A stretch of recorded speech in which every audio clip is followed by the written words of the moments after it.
Welcome to my review of the electric two wheels S Plus or Sport Plus electric scooter. If you're watching in the US, you'll find that this scooter is sold under the brand name Uscooters, but it is exactly the same company that make it. It's just a slightly different distributor name in the US. Now, in terms of the company, Electric Two Wheels is the name. However, a lot of people wrongfully call it Etwow, but I think most people now refer to it as E2 for short, which makes a little bit more sense. So that's what I'll be referring to it in this review. Now, the good thing about E2 is that they have their own factory in China. I believe they might now have one in Europe as well. And they've been around for a while, since I think 2013. And they actually make 95% of the components for their scooters in their own factory. So in terms of keeping an eye on build quality and the quality control, it's a very, very high quality scooter. A lot of scooter companies now, you'll see ones that look similar to this, but they've been thrown together with parts from various different factories. So that was one real draw for me, is that this is made by one company. They make all their own parts, and it's very well known as well across Europe, particularly in France it appears. So that was why I went with this one in the end. The other reason I went for it is that I actually bought this in November 2020 in the Black Friday sales. And I actually only paid £349 for this scooter. Now, if you buy it in 2021, the cheapest I've seen is £545. So I got a good deal there. Now, the only difference if you buy this scooter now is that you get reflectors on the back wheel fork on the side of the scooter. You also get a kickstand as standard. Now, the one you see that I have is actually one that I've fitted myself. So it didn't actually come with that initially. So really the newer or current model is just got a few aesthetic changes really, compared to what you see in this review here. Now, in terms of the specs, we've got a front 350 watt motor. Now it's 350 watt nominal, but 500 watt peak. Now, you will often see this listed as a 500 watt scooter, which is a bit sneaky really. That's its maximum power output. So when you go up a hill and it starts to struggle, it needs that extra power, it can go up to 500 watts. However, its normal continuous or nominal power is 350 watts. Now, in terms of the battery, you've got a 36 volt, 8.6 amp hour battery. In terms of the kind of specs or performance we're looking at with this motor and this battery, the manufacturer states 22 miles per hour and 25 miles range. Now, one thing to remember is that the scooter companies always inflate their specs. They will test their scooter at a much slower average speed, so not the top speed, and they'll use a fairly light rider, sort of 74 kilograms. So that will affect those figures. Now, in the real world, you get more kind of 19 miles per hour, I would say, 18, 19, and about 14 miles real world range. What I tend to do with the specs of scooters is whatever they quote as the range, I would just cut it in half. And then that you'll know what the range is when you go on a journey which has got lots of hills, or if you're a heavier rider, that kind of thing. In terms of charging, it takes 2 to 3 hours. Remember, when you first buy a scooter, it's often been in a cold warehouse, which we know batteries don't like the cold, so it may take a little bit longer to charge. I know mine did. The tyres, now, as you can probably tell just by looking at it, they're 8-inch hard rubber tyres. So the great thing about that, we're not going to have to worry about punctures. However, you don't quite get the ride comfort that you get with pneumatic tyres and the grip. Now, the IP rating of this scooter, well, it doesn't have one, so you can't be riding this in wet conditions. Most scooters are no higher than IP54, which makes them splash proof, but even then, the manufacturers never recommend that you ride their scooter in the rain, because the warranty does not cover for water ingress and your scooter getting damaged. So with any scooter, I would say only ride in light rain if it's got a decent IP rating.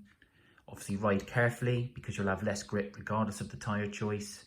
But for this model here that I have, it is more of a dry day scooter or at least when it's fairly dry and not raining. Now, obviously the ride quality, as I say, is affected by having hard rubber tyres. Now, to kind of alleviate that in terms of the ride quality, you can see we've actually got suspension on the front wheel. So we've got a coil spring there, and there's also a coil underneath the deck at the back connected to the back wheel fork. So the suspension is surprisingly good. It does help with most of the kind of medium bumps. However, the ride is probably, average in terms of going over normal terrain compared to a pneumatic tyre. But you know what? I don't find it particularly jarring. Having said that, I do tend to use this for short journeys rather than long journeys. So that's something to bear in mind. Now, in terms of the max load, you'll often find that scooters with hard rubber tyres and suspension have a higher maximum rider weight. Now, I've seen this scooter listed as 100 kilograms, but I've also seen it listed as 125 kilograms. To be honest, if you're over 100 kilograms, you will affect the performance of this scooter quite a bit. So I think if you're heavier, then it might not be the scooter for you. There is a GT model that Etwow do, which to be honest was more than double the price compared to what I paid for this one. And that's got a 500 watt nominal motor, 700 watt peak. And it also has a drum brake at the back. So that might be a better option if you're a heavier rider.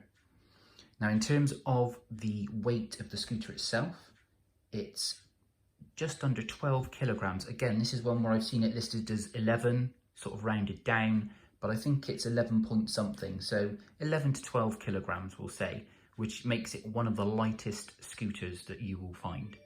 So in terms of that weight, it's ridiculously easy to carry. So you'll see that just above the front coil spring, there's a handle there that I've attached to the scooter. Etwow do their own one, which is about 15 to 25 pounds, depending on where you get it from. I decided just to buy a universal one. I had to adjust it slightly, and I've just put it on there. It was about £5, and that works fine. So you'll see how easy it is to pick up in a minute. But the good thing about a scooter like this is you can see how portable it is. It's what we would call an ultra portable. So the handlebars fold. Like I say, you can pick it up with the carry handle. It's less than 1 metre long and less than 15 centimetres wide. So I mainly use mine to go down to the local shop. It's a very small shop, but I don't have to worry about leaving the scooter outside and it potentially getting stolen. I literally fold it up, I've got my carry handle, I carry it in the shop with me. So it's absolutely brilliant in terms of those short journeys and something that you can take with you pretty much anywhere. If I put it in the car, I don't even worry about putting it in the boot. It will sit between the back seats and the back of the front seats in that little footwell quite happily. So it's really, really portable. And if you're someone that goes to work on a bus and when you get off the bus, you've got a mile to go, this is another perfect scooter. You'll be able to carry it on the bus with you, get off at the end of the bus journey, and you can literally just quickly unfold it and off you go. So as a last mile solution, and for short journeys, this kind of scooter is really hard to beat, in my opinion. Now, we have got lights front and rear, which I'll show you shortly. In terms of the brakes, now we've got a rear fender brake like you would have on a traditional kick scooter. Now, really, you're probably only going to use that in emergencies. Other than that, you've got a electromagnetic front brake from the motor. Now, it is a KERS system, so when you brake, the kinetic energy is recovered and it charges the battery slightly. So that's a really common feature now with most scooters. Most scooters tend to slow down by slowing down the motor, even if they have a physical disc or drum brake as well. Now, the electromagnetic braking on this is really good. However, it's never going to be as good as a scooter that's got a drum brake and a disc brake as well, or one of the two. So do bear that in mind when you're riding this scooter. You do have to be aware of what's coming up a bit more, because you won't stop as quick as something with a physical brake. But I actually find it fairly adequate for as long as I'm riding safely, looking ahead in terms of braking. Now, in terms of my uses, as I say, I take it down the shops mainly. At the moment in the UK, scooters haven't been fully legalised yet. So hopefully within the next year, because we're currently running scooter trials, hopefully that will happen. And we'll probably see more scooters around in this country like you have in the US and most of Europe. Now you may find that there's other scooters that look similar to this, such as the Uscooters S1 Pro. Personally, having looked at all the review videos of them, the build quality just doesn't look quite as good as the E2 model. They've got slightly larger consoles, so we'll go for the console on this one in a minute. And they're much cheaper. Now you get what you pay for, guys, so don't buy a cheaper scooter just based on budget. I would always say save your money a little bit, get a slightly more well-known brand and get the slightly more expensive one. Okay. So what I'm going to do now is I'm just going to pop the camera down and we're going to have a quick look at how the scooter unfolds and folds up and how you can carry it.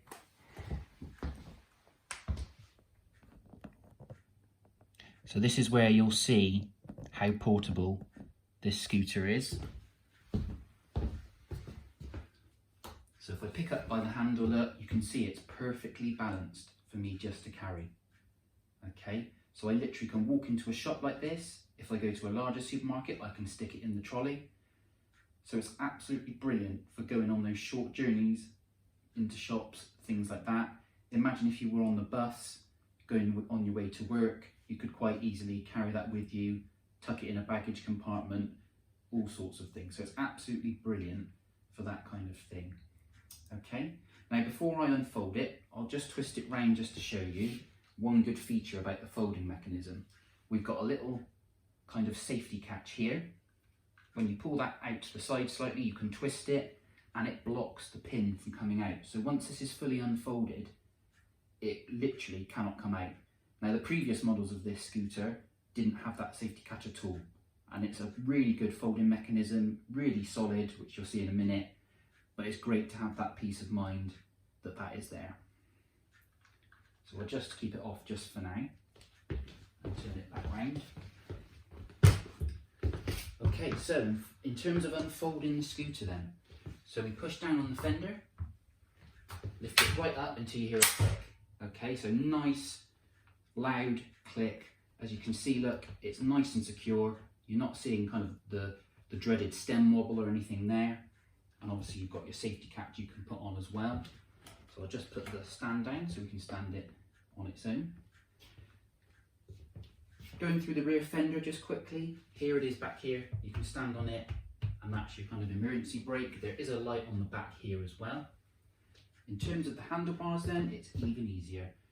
We just lift them up and they literally click into place. Now of course, a lot of scooters aren't quite as portable because they have a much wider handlebar and it's solid, so it doesn't fold. So naturally, if you just wiggle these handlebars slightly, there is a little bit of play there, but actually when you're riding, it's not a problem. You don't feel unsafe. Even though the handlebars are narrow, and obviously that's not going to give you as much of a stability, again, I don't find any problem because it is such a small scooter anyway, and actually it makes it very nimble in terms of controlling it. So if you want to carve on it, it's very easy to do that. Okay, now the charging port is just down here, which is just above the folding mechanism here. So it actually fits into its hole quite securely, which is great because you'll often see scooters with ones that are really, really loose. Now in terms of unfolding it or folding it up, we literally just push slightly forward on the handlebars, push on that with our foot, and it will fold and clip back down into the fender. So you've got the hook back here. Okay, that's what hooks into the fender. You can actually hang a bag on there, which I've done quite a few times. So that's actually quite a good feature on its own, that little bit there. Now, as you can see, though I have a kickstand, it will stand freely on its own like that. So if you've got a kickstand, obviously the latest one does use the kickstand, but if it's inside and it's just standing on its own, you could leave it like that, which is just as stable really. Okay, we're just going to bring it back up into there, put the kickstand back down. Now, the other thing you've got is handlebar height adjustment. Again, a lot of scooters, the height of it is fixed. So if you're really short or really tall, you haven't got any adjustments. On this one, there's a clip here we just undo, lift it up, and you'll see there's a pin, just like most traditional kick scooters, and it clicks into there. If you press it in and pull again, you've got a second height just there. So your taller riders are fine, and you can drop it slightly for people that are a bit shorter. So that's a really nice feature in itself. There's a nice running track on this stem piece here. So the older versions of this scooter, the alignment of the handlebars and the wheels could go off, but on this they've changed it now, so it's got that running track so you don't get that happening. So I'm just going to bring it down to the slightly lower one, which is the one that I use for my height. Just for reference for this review, guys, I'm 84 kilos and I'm 6 foot tall. So that'll hopefully give you an idea of how suitable this is for you. So we'll just do the clasp up here. Okay, so what I'm going to do now is we're going to run through the console and the upper control unit up here.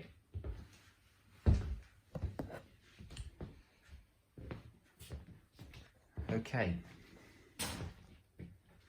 so here you can see the console, nice, compact and portable. As I said before, there are scooters that look like the E2 models and they have much larger displays. They're much wider.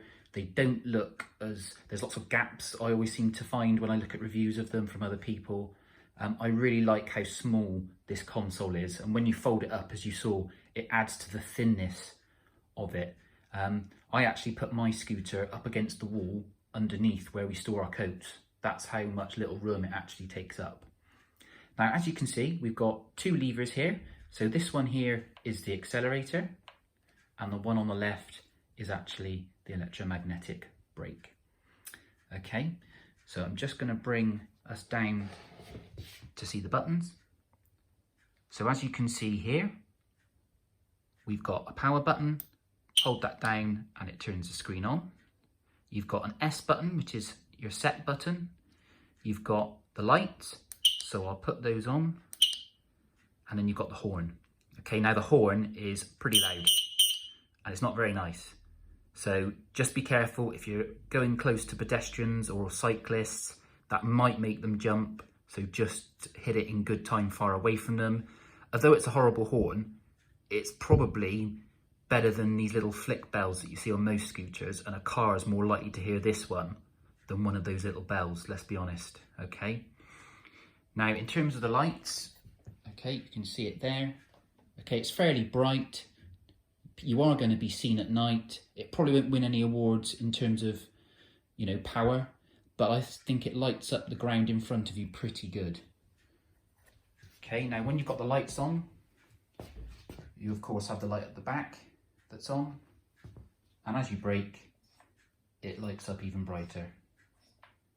Okay, if you've got the lights off, so I just turn it off from the console, obviously it's off, and then when you brake, it lights up like a traditional brake. Okay, so back to the screen. Now I have done a separate video, guys, of the console because you can go into the settings on it. Now with this scooter, there are 5 different speed levels you can set it at so that it limits the speed. And you can also turn on or off cruise control. So for those of you wondering, it does have cruise control, whereby it will keep at a constant speed if you keep at the same speed level for 10 seconds. And you can also change zero start. Now, zero start means, at the moment, mine's set for me having to kick it forward and get up to 2 or 3 miles an hour before the accelerator will actually work. But you can set it so that as soon as you press the accelerator, off it goes. Okay, so that's a really good feature. Have a look at my other video, which is going through that in depth of how to do it. Now, in terms of what the display shows us, we've got a battery icon here showing our battery percentage. We've got trip, which shows you how far I went in kilometers on my last journey. If you press the S setting button here, it goes to the odometer, so you can flip between the two. So that's the total kilometers I've done on the scooter in total. It does tell you the temperature outside. That could be useful, I guess, just to know what the kind of outside temperature is, because remember, guys, batteries do not like cold. Your range, acceleration, top speed even, will get affected if it's colder outside. And we've also, of course, got our speedo here in terms of kilometers per hour. So that's it for the console, guys. As you saw, it turns off if you don't do anything. So really good scooter, guys. I'm really happy with it. I think, you know, as I said earlier, if you're looking for something that is very, very portable, as a last mile solution, something like that, it's very, very hard to beat the E2 scooters, I have to say. The suspension's much better than I thought it was going to be. Don't expect miracles, of course, but I just think the balance of performance you get with this scooter against price and the portability thrown in as well makes this one of the best scooters that you can get at the moment, I think. So hopefully you like that review, guys. Hopefully it was informative for you. Please leave any comments or questions in the comments below. Do click the like button if you like the video, and I'm hoping to do some more videos in the future, so please do subscribe to the channel.